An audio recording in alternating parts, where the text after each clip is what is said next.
ভারতের জন্য কি বাংলাদেশ দখল করা সহজ? মূলত আবেগী ভারতীয়দের কাছে সহজ। তবে বোঝার বিষয় আছে। বাংলাদেশ স্থলবেষ্টিত দেশ নয়, যার ফলে দখল করা সহজ হবে না। এছাড়া ভারতের দুর্বল দিক হচ্ছে শিলিগুড়ি করিডোর বা চিকেন নেক। এবং চিকেন নেকের দুপাশে বাংলাদেশ ও চীনের দূরত্ব ৪৫০ কিলোমিটার। মূলত বাংলাদেশে ভারতের আক্রমণ ঘটলে কয়েক দিক থেকে হামলার শিকার হবে ভারত। আর একটু সহজভাবে বোঝার চেষ্টা করি।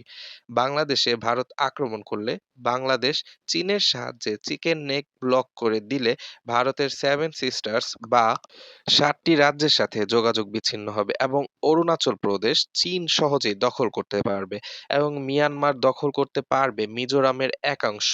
আর ভারতের ৭টি রাজ্যের খ্রিস্টান জনগণ তাদের দাবি অনুযায়ী আলাদা খ্রিস্টান রাষ্ট্র সৃষ্টি করবে, যার ফলে কয়েক দিক থেকে হামলার মুখোমুখি হবে ভারত। আর ততক্ষণে আসাম ত্রিপুরা বাংলাদেশ দখল করতে পারবে। আর ভারতের বাংলাদেশ হামলার কারণ দেখিয়ে পাকিস্তান কাশ্মীর ও জুনাগড় দখলে ব্যস্ত থাকবে। আর নেপাল উত্তরাখণ্ড রাজ্য দখলে ব্যস্ত থাকবে। বাংলাদেশে ভারতের আগ্রাসন ঘটলে মুসলিম দেশগুলোর তীব্র বিরোধের মুখে পড়বে ভারত। আর যুদ্ধ থামাতে সরাসরি যুক্ত হবে রাশিয়া।